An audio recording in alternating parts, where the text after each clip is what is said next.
Have you ever met someone who made you feel like you were the most special person on earth? Someone who admired you deeply, remembered every detail about you, and seemed to understand you better than anyone else ever did? At first, everything feels like a dream, until one day it doesn't. The warmth disappears, the admiration turns to criticism, and you start to wonder, what went wrong? This is the cycle of being in a relationship with a narcissist. In this video, we'll explore why these relationships are so hard to leave, not just emotionally, but biologically and psychologically. You'll understand the hidden patterns that keep people trapped and how to start freeing yourself from them. 1. The beginning. Intense love and the illusion of perfection. A relationship with a narcissist almost always starts the same way, with intensity. They compliment you constantly, they mirror your interests, and they make you feel like you finally found the one. Psychologists call this phase love bombing. It's not real love, it's idealization. The narcissist creates a fantasy version of you and of themselves too. In that fantasy, everything is perfect. You become their source of admiration, and they become your source of excitement. But beneath that excitement is a deep imbalance. You're bonding emotionally while they're building control. Your brain, flooded with dopamine and oxytocin, starts to link this person to feelings of joy and reward, just like a chemical addiction. 2. The shift, devaluation and emotional confusion. Then something changes. You can't quite tell when. The tone becomes colder. The compliments fade. Suddenly, the person who once said, "You're amazing," now says, "You're overreacting." You start working harder to please them, thinking maybe you did something wrong. But the truth is, this shift isn't about you. It's part of the narcissistic cycle. When you no longer serve their need for admiration, they begin to devalue you. This creates a powerful emotional confusion. One moment affection, the next rejection, and your brain starts chasing that first high again, hoping to bring the good version of them back. 3. Gaslighting, the erosion of reality. During this stage, another tactic appears, gaslighting. They might say, "You're too sensitive." That never happened. You're imagining things. At first, you defend yourself. Then you start doubting yourself. Gaslighting works slowly. It makes you question your own perception. You begin to rely on the narcissist's version of events just to keep the peace. And every time you do, you lose a bit more confidence in your own truth. 4. Why it feels impossible to leave. Many people ask, if it's so painful, why don't you just leave? The answer is that your brain doesn't want to. These relationships operate like a reward-punishment system. When the narcissist gives you affection again, even for a short time, your brain releases dopamine, rewarding the hope that things will get better. Then they withdraw it again, creating anxiety and longing. You start living for those rare good moments, and each time you get one, it reinforces the bond.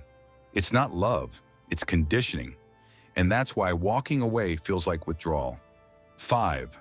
The trap of guilt and empathy. Narcissists are masters of projection, blaming others for their own behavior.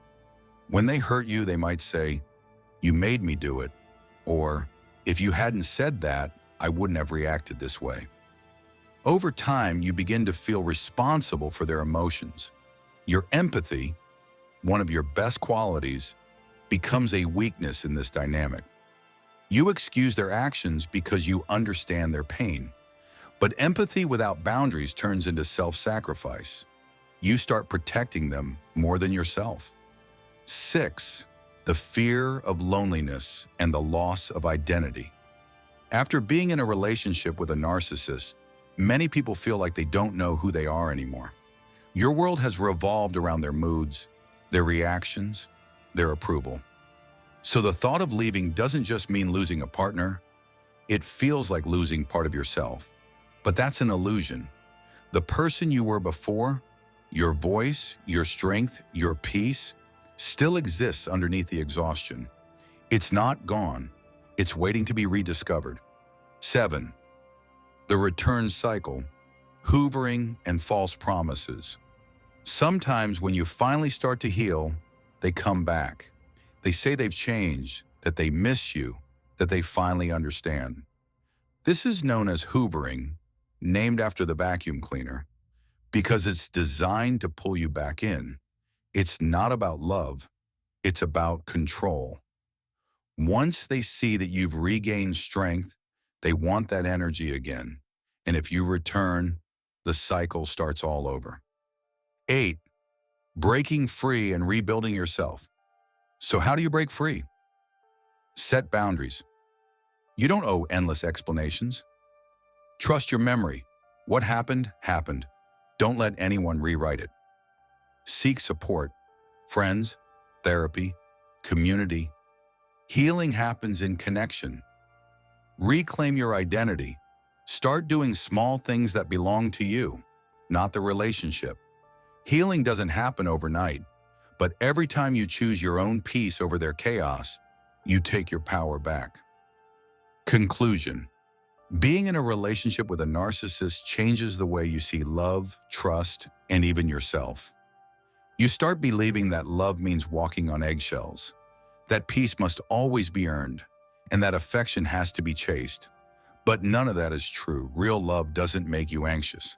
It doesn't make you question your worth. It doesn't disappear the moment you stop being perfect. When you finally step away from a narcissistic relationship, there's often a strange silence, an emptiness that feels heavy at first. You might miss the intensity, the passion, the drama, because chaos became familiar. But over time, that silence becomes peace. You begin to realize that calmness isn't boring. It's safety. It's healing. It's the space where your real self returns, the self that can laugh freely, dream again, and love without fear. Healing after this kind of relationship takes courage. You'll have moments of doubt, sadness, maybe even guilt. But please remember this. You didn't fail by caring. You grew by seeing the truth. Every person who escapes this cycle helps break the pattern for others.